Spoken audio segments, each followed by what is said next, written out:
Hello, everybody. I'm going to creepily look over at my YouTube tab to see if everything has correctly popped up and working. This is, as you can see, if you've looked at any of my videos before, uh, going to be a little bit of a new look. So I've decided to try and up my YouTube game from not making it look like I believe I've described it as the punishment that they give to war criminals across the world. I'm trying some StreamYard to see if it will help. I've actually written a lovely little document of notes for things to talk about. So we'll see what's going on. But thank you. I see that we have dueling comic burritos, unless they're both looking at it on YouTube, which I think is it Todd that controls the YouTube, and then we've got and I'm Nick looking at it through Periscope. So hello, gentlemen.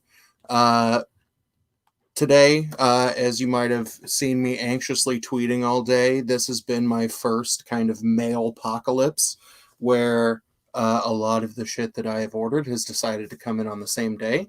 And I let my wife know that it appeared overly indulgent. But if you've checked out any of the videos before, luckily you may see that I've got an extra cube behind me, and I've already preemptively made some extra movement room for some of the things that I'm at least anticipating to come in from one of the boxes. So instead of me just doing a random unboxing, which is what 90% of the videos on my channel have been so far, I've got a couple of other things that I'm going to try to talk about instead of having to write about every single thing.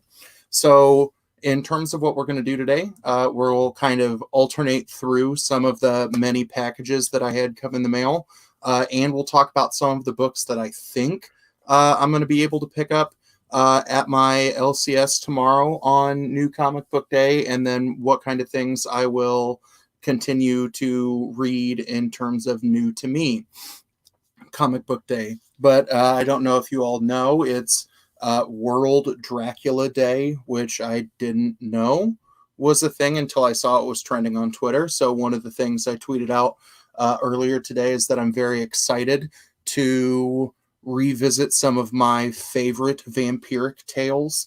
My absolute true to the core favorite to celebrate World Dracula Day is Cullen Bunn's Brothers Dracul, which is a kind of origin story of Vlad the Impaler.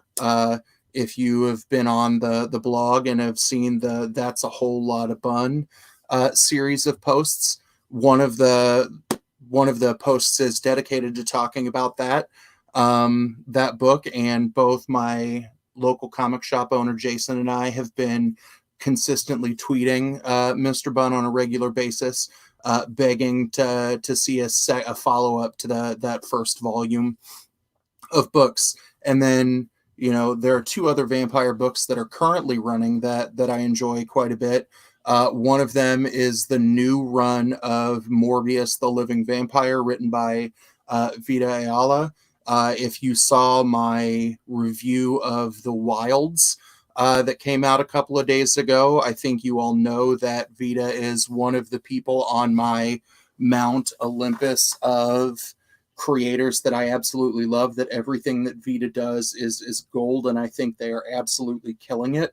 And then I think you all have seen millions of times me talking about the beauty that is Philadelphia.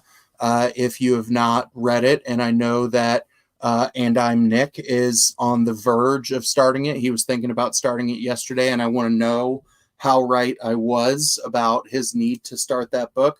What's up, Chris from Lost in Comics? But if you look at the last video that I put up, I was shocked to not just have the opportunity to interview Rodney Barnes about the book, about his fandom, about what comics means to him, but he also sent to me in the mail some variant covers that I didn't have, and that video was more of a shit show than my usual. attempts of putting something up on YouTube because I got emotional. I was shocked that they showed up. When he asked for my address, I thought I would get a cover, and I would have still been happy. But to see that I got variants that I had not seen of books 2, 3, and 4, or 2, 3, 4, and 5, it blew my mind.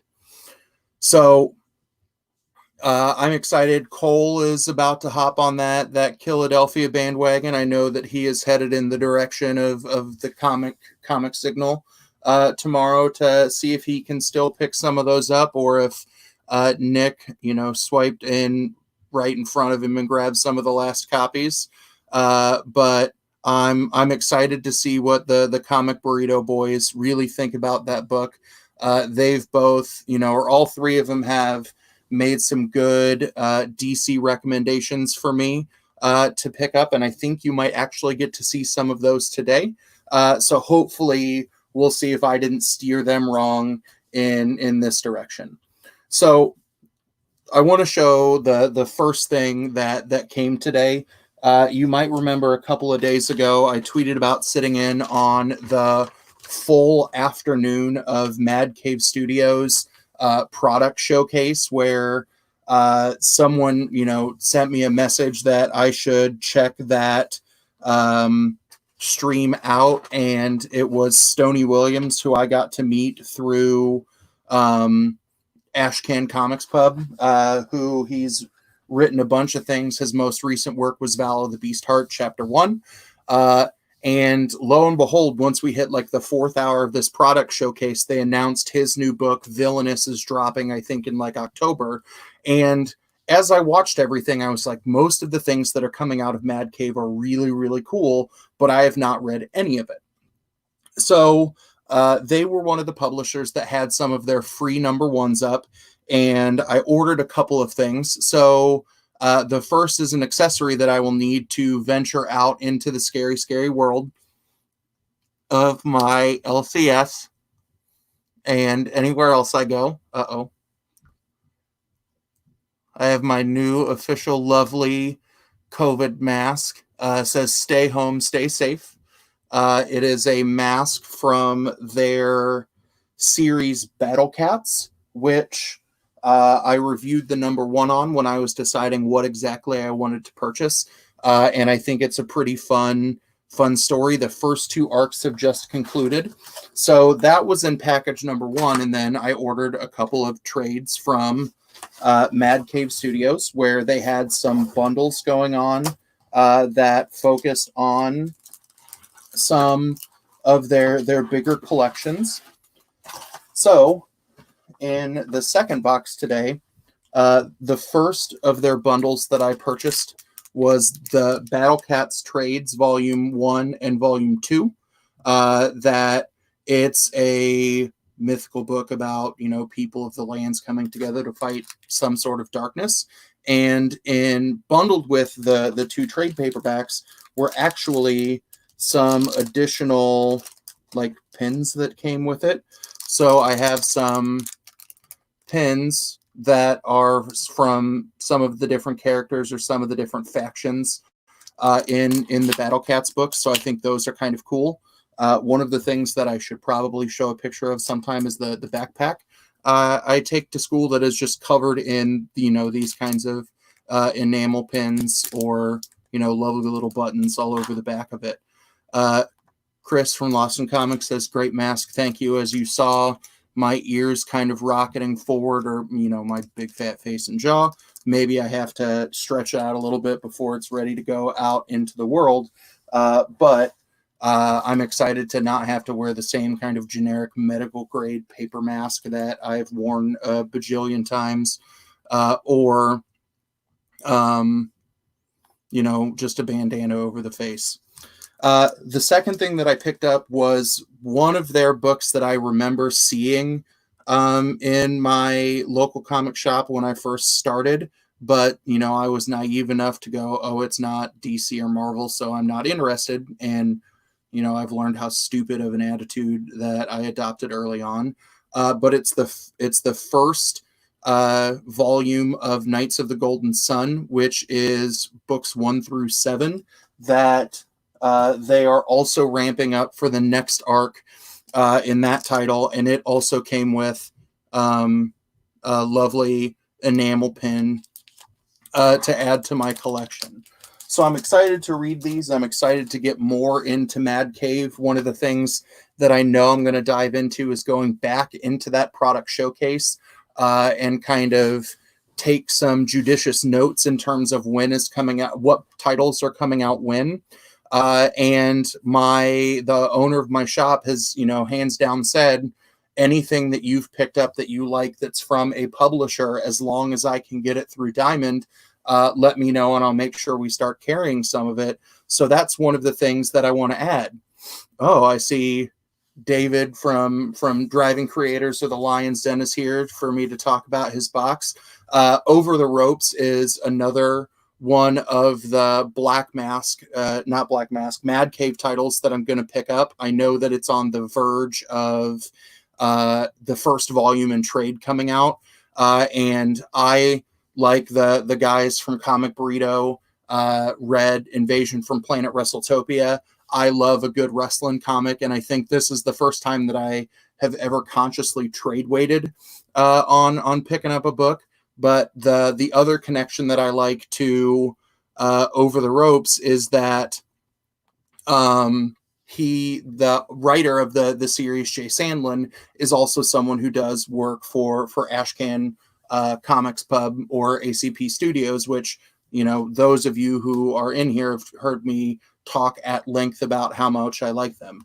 Lawson Comics says, I want to dive in. You let me know what title I must have for Mad Cave. My goal is to be able to answer that question for you by the end of the weekend.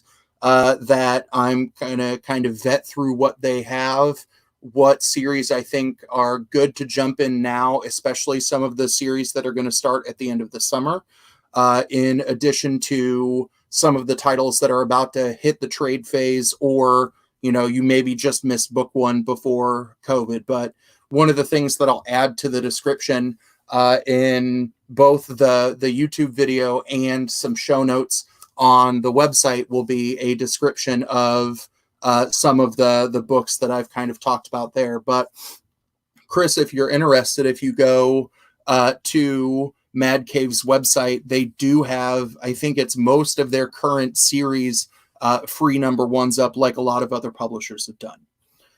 So that's box number, packages, cluster number one of 3 more that I've got sitting here on the floor. But I wanted to talk about some of the titles that I think I'm going to get tomorrow. And here's where I have some kind of confusion in what books are coming when.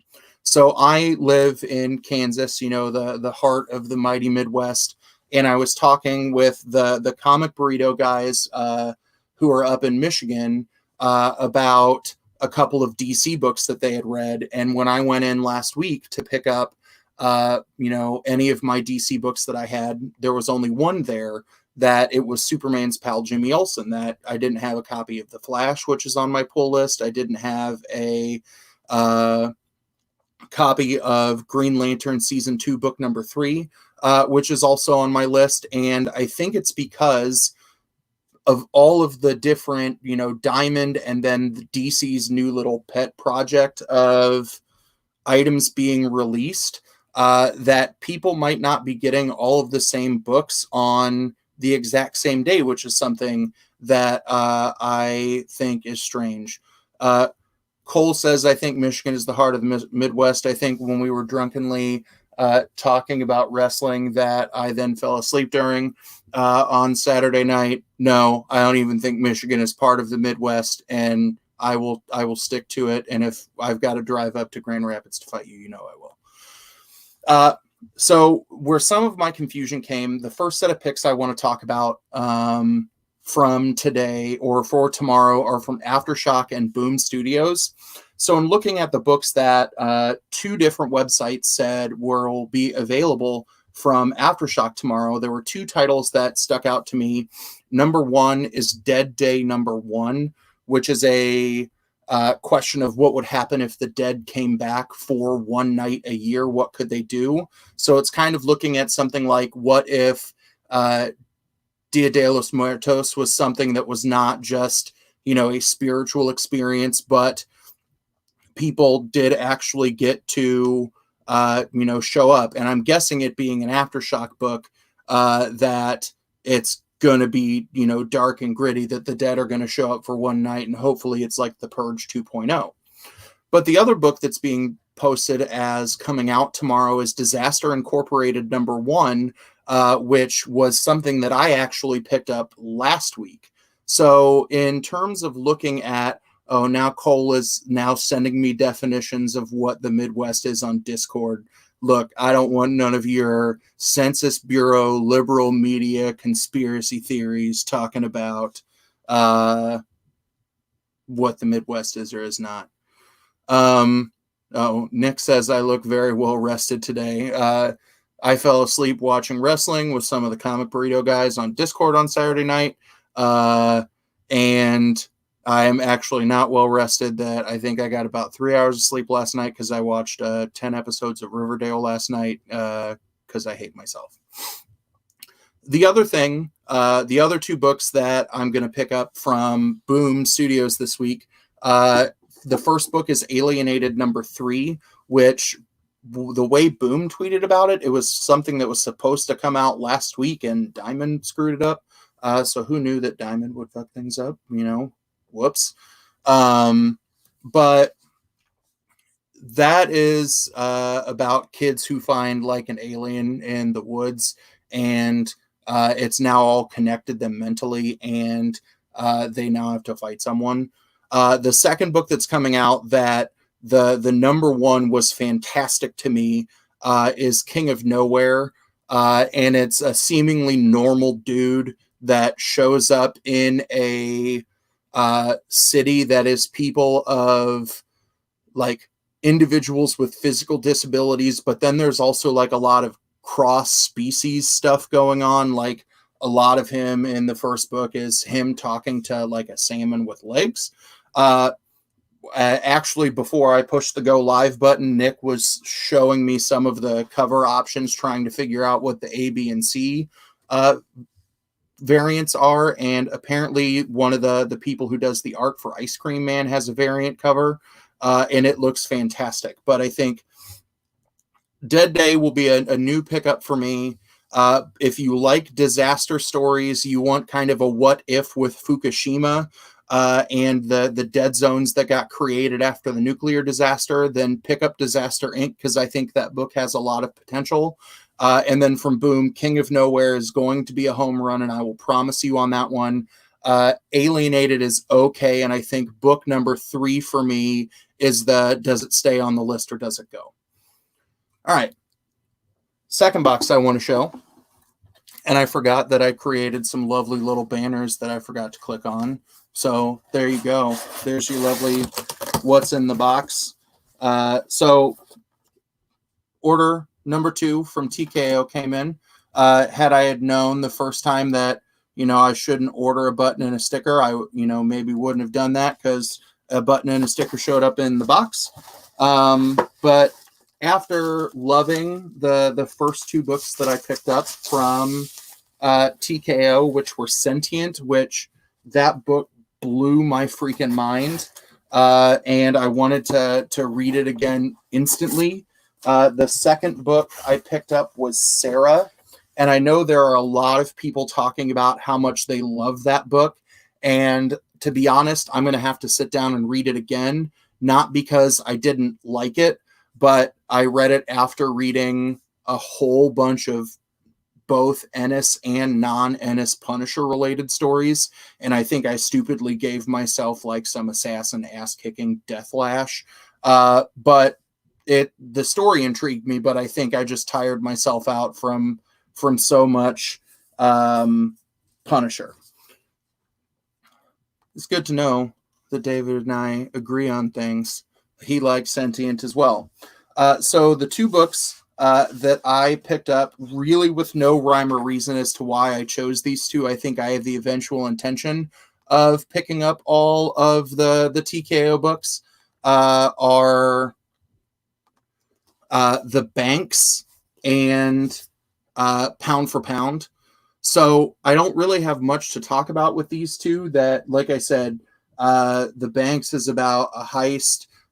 Pound for Pound is about an MMA fighter that has like a fucked up past.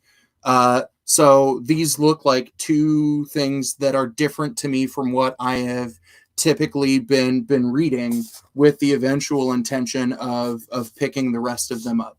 But I've been a big fan of TKO, and one of the things that I talked about with the Comic Burrito guys when they had me come mumble on their stream on Saturday night was I am loving a lot of these smaller publishers that are doing a lot to help your, everybody's local comic shop out. That, TKO had if you buy something, they will send 50% of the purchase price back to your local comic shop.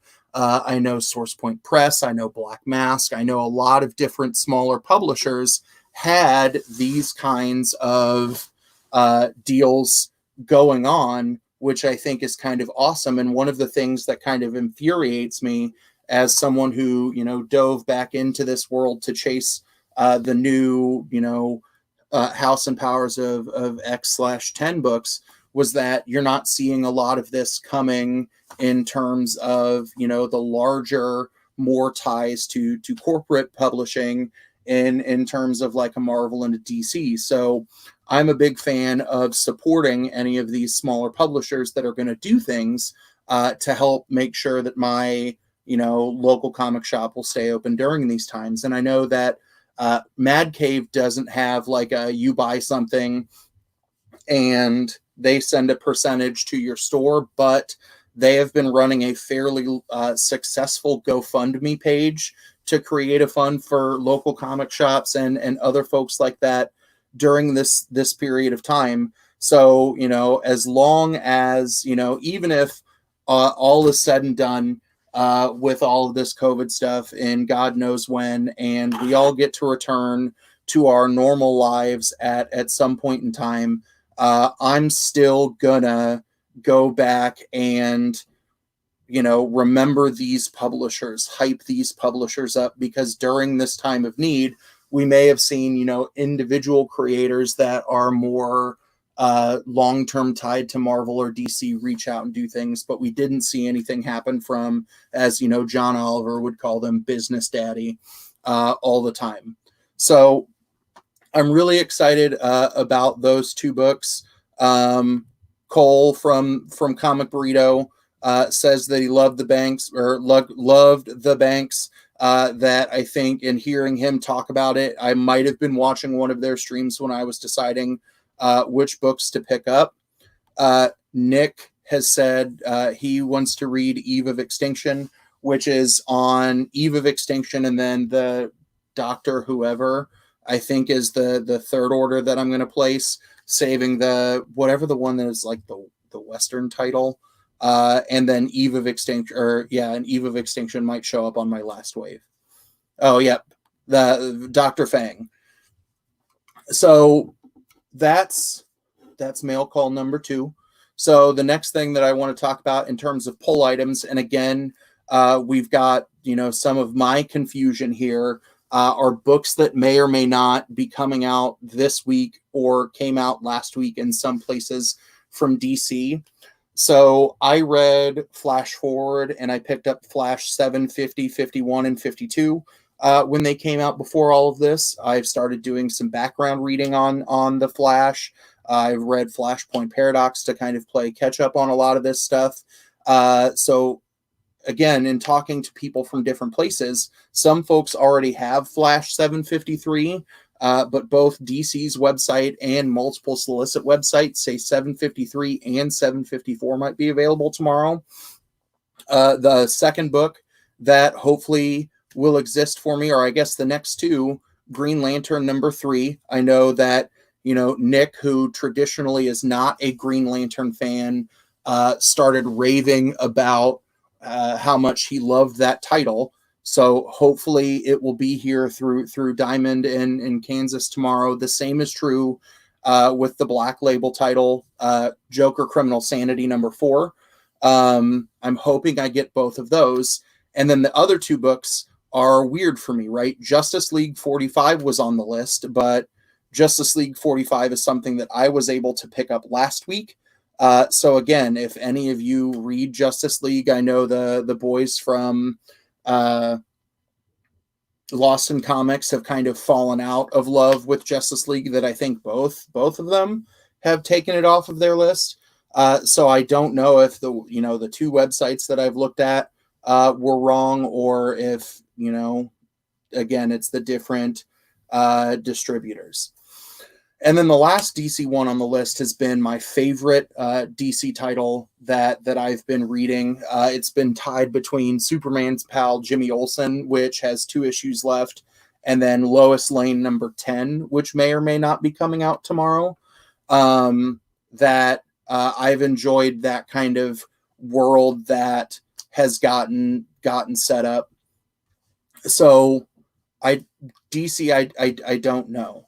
And, here I'm glad that I polled about whether or not I should pick up Red Hood or not, because that last panel in last week's book really, really intrigued me. It looked like a fucking terrifying MC Escher painting.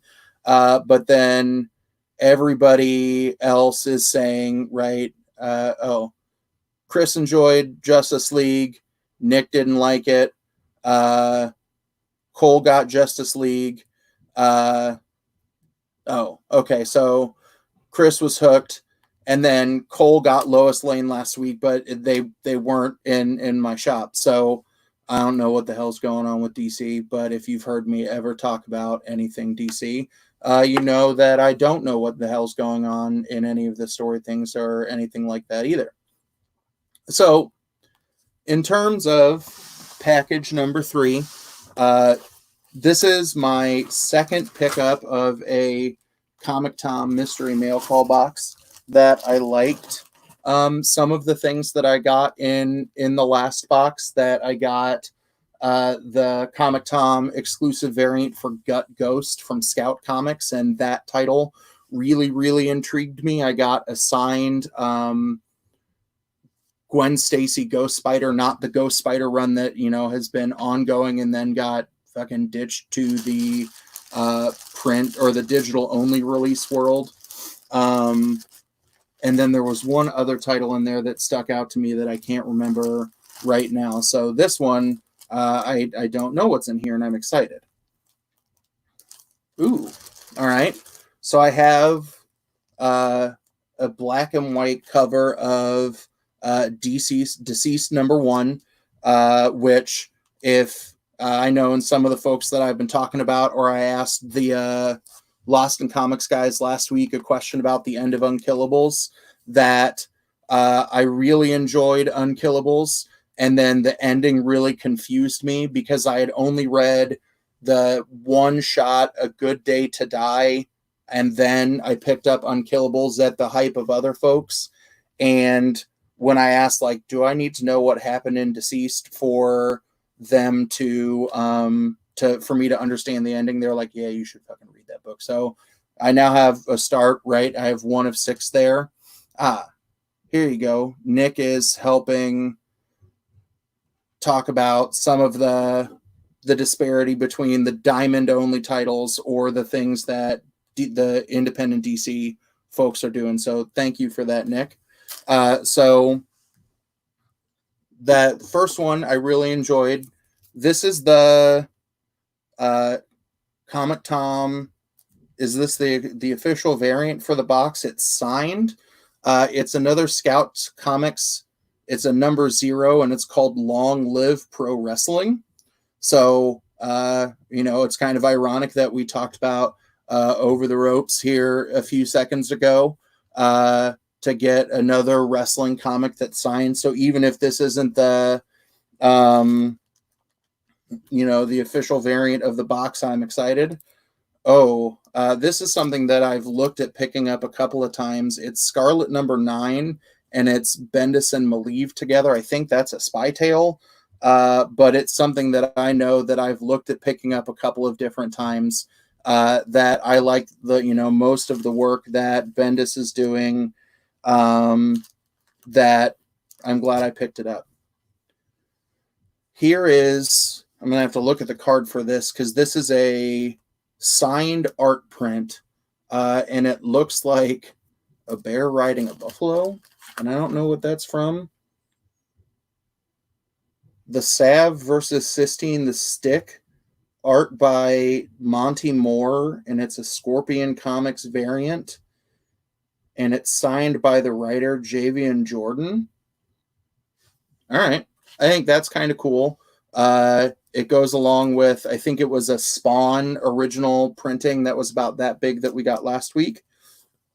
I find it ironic after watching a bunch of Comic Jabroni videos and hearing him go on about his love of the Ninja Turtles, that this book shows up in my Comic Tom box, Teenage Mutant Ninja Turtles number 40.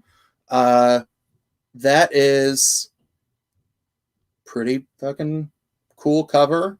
That I don't get that many Teenage Mutant Ninja Turtle comics. I've bought a couple with my son, but that's one of those comics that, or covers that at least makes me want to see what's happening in here. And then the last two books in the back. This is Spider-Man number 9 from 1991. And this is something that I vaguely remember from my childhood, In the Darkness Lurks One Dingo. And for as much as a Wolverine fan as I am, to get Wolverine and Spider-Man on the same cover, I'll take that. I'll be very excited. And then another Wolverine book, Wolverine 134 from February of, I can't tell from that on the front, but Wolverine book. So these Comic Tom boxes are like $30 a month. That I enjoyed the first one enough that here, in terms of looking at least the art print, the Deceased number 1 variant, and the Long Live Pro Wrestling, I think that's enough for me to be intrigued for another month of boxes. Oh, so David from the Driving Creators Network knows that art, that he's got an issue of from Kickstarter. So I might have to pick your brain more about that piece of art to get some context, or at least see if you've got a copy of one of those books that I can purchase in my next massive box from you. And I bet you got one laying around. But cool. In terms of the last cluster of picks I want to talk about this week are my IDW Image and Marvel pickups that I really kind of jumped into a bunch of G.I. Joe comics from a dollar bin, or like a back to school sale at my shop. So G.I. Joe number 6 of this current run is coming out. That run has been kind of pretty entertaining because Cobra is running America again. So we're watching the G.I. Joes kind of fight back as an insurgent force. The second thing that is coming out is the first volume of the trade of Jeff Lemire's Family Tree. If you have not been reading that title, it is fucking insane. So the premise of this book is essentially panel 1 of issue 1 starts by setting up that we are in some sort of apocalypse. And it, one of the ways that I described the wilds was that it was a very lush, green, beautiful apocalypse. And we couldn't tell what happened. But as we work through the story, like volume 1 of the trade makes it feel kind of like you're watching a Quentin Tarantino movie, where you start with those morsels of the ending and then play your way backwards through history to get back to that same point. That what happens. You find out that there is a particular member of a particular family that is turning into a tree, and it's not the first time that it's happened. That they are kind of the patient zero for the pending end of the world that we learn about in the beginning of the first book. So I thought it was pretty interesting. I think what will sell me on whether or not I pick up the trade of that title will honestly be if there's some interesting sketches or stuff like that in the back matter. I've gone on at length before about how much I've really enjoyed a lot of Jeff Lemire's work, right? Talking about Sentient a little bit earlier. I bought that book first because of the name, and it paid off in spades. That man writes in so many different wild scenarios that I really would love to pick his brain about what's going on. The last thing from Image that's coming out is a reprint of the first book of Mirka Andolfo's Mercy. And I think that's a book that I meant to buy because of some hype when the first printing came out, and then just forgot to add it to my list, and it was gone before I got to the store. Nick, Jeff Lemire, he's okay, I guess. Yeah, he's a pretty okay guy. Or, yeah, don't confuse Family Tree with Hip Hop Family Tree. That something that Todd on the Comic Burrito has talked about a couple of times. That maybe if I ever find my library card number and can figure out what Hoopla is and how it works, I have been told that I should read Hip Hop Family Tree, but that is way, way different than what's going on in Jeff Lemire's Family Tree. In terms of my Marvel pickups of the week, Marvel, I think, took the biggest hit from my pull list for two reasons. Number one, I had just overextended myself into Marvel titles that I just kept buying and that I really didn't like all that much. And then number two is there were a lot of different Marvel titles that I had been pulling that got relegated to the digital only release, which still pisses me off, right? That, you know, the Lost in Comics boys are justifyingly so raising some good hell about Hawkeye Freefall, the last two books being relegated to just digital publishing. I know that they and I are both pissed about Avengers of the Wasteland being sent out that way. I'm real mad that Ghost Spider is no longer being printed, that it's in the digital only realm now, because that's a book that actually my 4-year-old son and I go back and forth reading and getting really excited about. So, you know, my Marvel books for this week, I'm shocked to say it, I'm down to one. Marauders number 10 comes out. It's in the cluster of all of the Dawn of X stuff that's going on. Marauders has probably been my consistently favorite of all of the different kind of derivatives of the new X-Men reset. That there's a massive power struggle going on between the different factions of the Hellfire Trading Company. So I'm really excited to see how things pick up there. I might pick up Venom 25, not just because, you know, I love Donny Cates, or because some of those covers look absolutely insane. But Venom was one of those books that it was hard to take off of my pull list, and with so many other titles falling by the wayside, there's an even money chance that I pick it up. And then the last one that's coming out tomorrow that I know a lot of folks are excited about. Oh, bye, Nick. Enjoy selling some boots. I'll chat with you later, my guy. The last book coming out is Amazing Spider-Man 43, that I have read almost all of Nick Spencer's run on this, and it has just been a little bit too messy for me, that it just kind of picks up in waves and then falls back down. That if once Spider-Man starts to get good again, instead of reading, you know, or buying books $4 a pop that I just dread reading because of the so much shit going on in such a little time, if it starts kind of picking back up some steam, then I'll probably, you know, fish those out of a back issues bin and play some catch up later. But those are the things that I'm picking up. The last item that I want to talk about is the big mamma jamma of all of my boxes.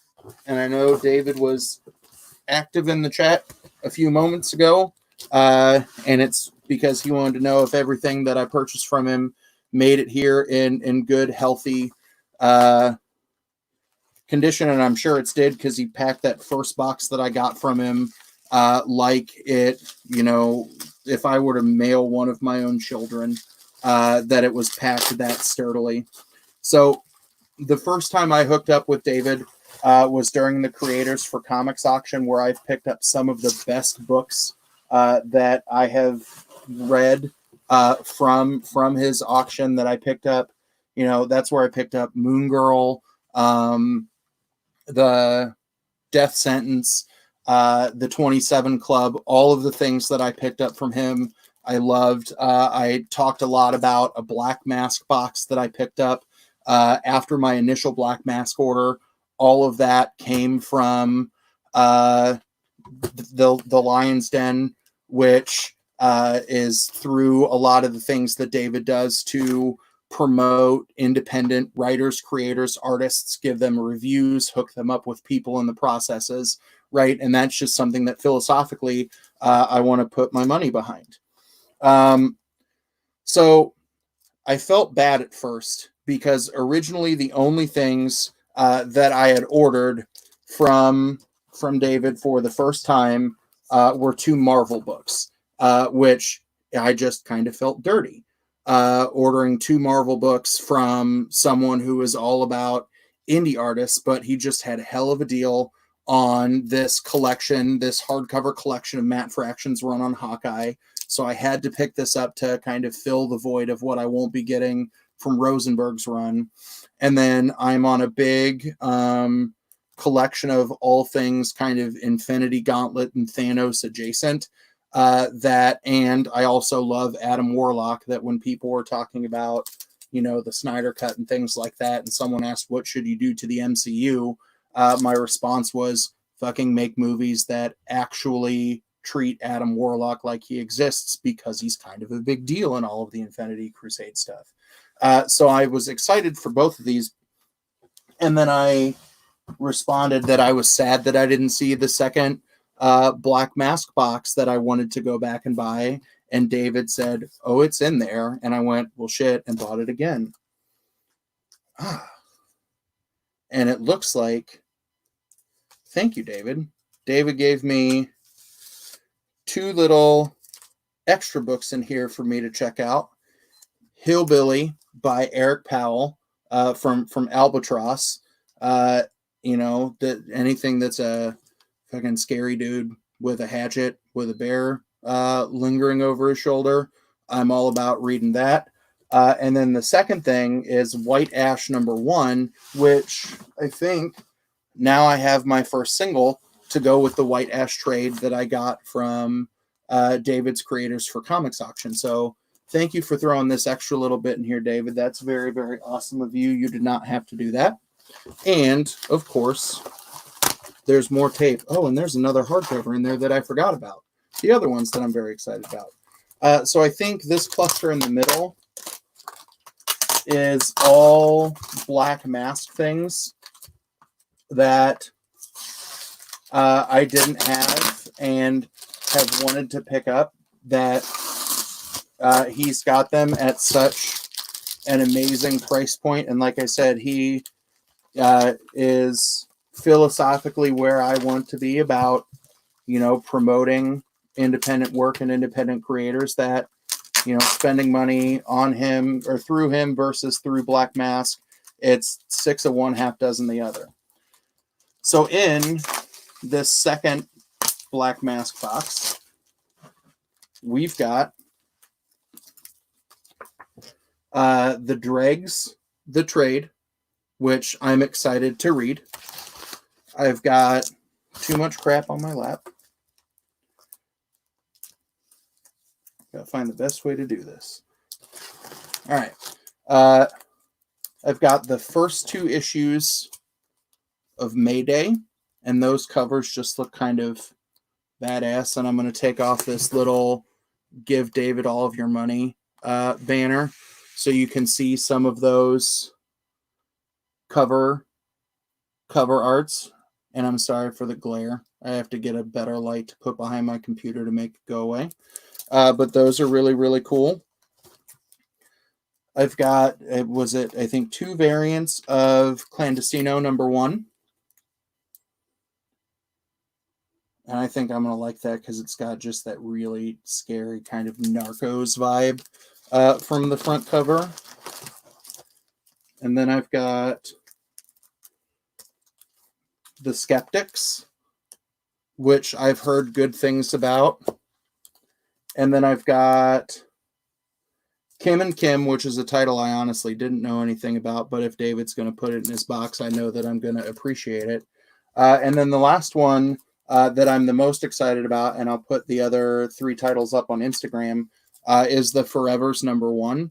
And one of the reasons why I was, very quick to jump at both of David's boxes associated with Black Mask is that it's been a challenge to find any semblance of a run of some of Black Mask's floppies, their issues on their website versus collecting them in trades. And I, as much as I have started viewing trades as a necessity in terms of me playing catch up in a world where there were no new issue-based releases coming out, my shelf of trades down here has gone from just 1 cube to now almost 6 of them full. And then the last thing that I picked up from David, and as I tweeted back at him if everything showed up well, the answer is, duh, because he packs it so awesome, that I have the 2 volumes of, is this Wade's Brubaker's run on Daredevil. And I've talked a lot about how much I really enjoy Zdarsky's run. And there are a lot of people who say either Brubaker's run on Daredevil is amazing. And then the other item that I picked up from him is the hardcover first book of Mark Waid's run on Daredevil. And, one of the other reasons why I am more than willing to buy things from David, who is, on the, if we'll argue about whether or not Michigan is in the Midwest or not, no, spoiler alert, it's not. No, you're in like the Great Lakes region. He's in, I believe, Maryland. And to know that I'm finding some awesome things at ridiculously good prices, it's why I'm excited every time that he posts about all of the different boxes of comics that he's got put together that are curated around virtually every small publisher under the sun that he can get his hands on. But then he's also got amazing deals on, single issues or trades. And I can tell you, if I put it out there now, here's what I want to buy from David next, then I know someone might, hop in and snipe me from it, or snipe it from me. But I know that if that complete 30 issues of Dark Arc is still laying around by the time I get to the next payday, I picked up Dark Arc only in the trades because after the flood had started, by the time I knew what Dark Arc was, I got room in, my Aftershock box for 30 issues that have Cullen Bunn and my hands down favorite artist, Wando, their names on it. Cole, if you buy it, I'll find you and kill you. But look at everything he's got on his website that I've gone up and went, man, those are some amazing things. And, I'll throw his website back up there again. But drivingcreators.net/shop LCS if you want to look at things to buy from David. But then sign up for his newsletter. Is it, I know I'm going to screw this up. Is it Roarbox? David, I know that it's something that I look at a lot of the reviews that they do of the independent publishers that they are into, and that's the other reason why I really enjoy looking at what David puts out there on Twitter. Yeah, so if you go to that website, to drivingcreators.net, and sign up for Roarbox, you'll get reviews on several different independent books that are coming out, or you're getting a review or some hype on some of these indie books that you can get early enough to put it on your, like, the sub list or your pull list through your store before their order deadline cuts off. So, look at his shop, look at everything that he's got going on through the Driving Creators Network. One of the reasons I regret following David on Twitter is he fuels my fire of wanting to buy, and back as many things on Kickstarter and Indiegogo as I can find. And that's another reason why he's a very, very good resource to kind of follow. So big fan of everything that David bundles and sells, because it's high quality. And I really feel like on some of these deals that he put together, he's making money on some things, but I really feel like I got away with a bank robbery on some of those hardcover books. The last thing that I want to talk about in that same kind of vein are three things that you should check out or back that you can't get from your LCS, or at least not yet. And I didn't create little banners for these, but they're all over my website, and I'll add some notes at the bottom. But I wanted to say congratulations to Nate and the crew from Ashcan Comics Pub, that they just had their first wave of Kickstarter funds go through, or their project was fully backed for Vala the Beastheart, the first part of the game. It's and all of the stretch goals were unlocked in terms of, you get more pogs, you get clay runes, you get a poster, you got all kinds of stuff there. I can't speak about Ashcan Comics Pub highly enough. And when Nate was on the Comic Book Live podcast last week, his greatest selling point is you can look at their entire collection online for $3. And if you don't like what they have, you can send him some feedback. And I know that they will work to kind of create things to expand their audience base, that it's the best $3 that I've spent to look at some of that stuff. And I've gotten to meet and talk with a lot of very, very cool individuals through that process. The second thing I've been, tweeting about like mad, it's a project on Indiegogo called The Epics of Enkidu. It is billed as kind of two things. Number one, it's billed as a sequel to The Epics of Gilgamesh, which is, I think, quite a massive literary feat to take on. But then the second thing that it does is it's promoting a hero. The protagonist, the main character, is a person with autism. And, there have been folks in the past kind of looking for more of that representation in print media or in the artistic medium of comics or graphic novels, which is really kind of hard to pull off. As someone who has taught students all over the spectrum, it's very, very hard to kind of encapsulate what it means to process things differently if you're a person with autism in art, right? That you have to pick up on all of that through the idiosyncrasies of the conversation or watching social interactions with folks. And I think, that project has like 2 weeks left to go. It's at 75%. And I think you should do a lot to promote the visibility of people with autism in the comic graphic novels medium. And the last thing, I've tweeted a little bit about this in the past. Gray Chapter 1, the manga title that is being, it's manga style art being created in a traditional left to right comic book style or graphic book novel style read, is on, I think we're like 6 weeks away from the first chapter being released. But I know that Chris and the creative team behind that title are doing a lot on almost a daily basis to kind of hype that universe up. Right today, a map was tweeted out to kind of set the stage. We're seeing more character art. We're seeing more profiles and kind of personality snapshots of some of the different folks in the book. and for the low price of $10, it can be yours. So if you go to the website thegrayroom.org, you can check that out. And I think it's something that, it's going to be $10 well spent, especially to see more manga style art in mainstream comics, that maybe it will kind of cause a crossing of the streams of the folks who read manga exclusively versus the folks who are into comics exclusively, that I think it becomes a good crossover. So I've got my 3-year-old daughter pounding on the door, yelling "Daddy." So I think it's a good time to wrap some things up anyway.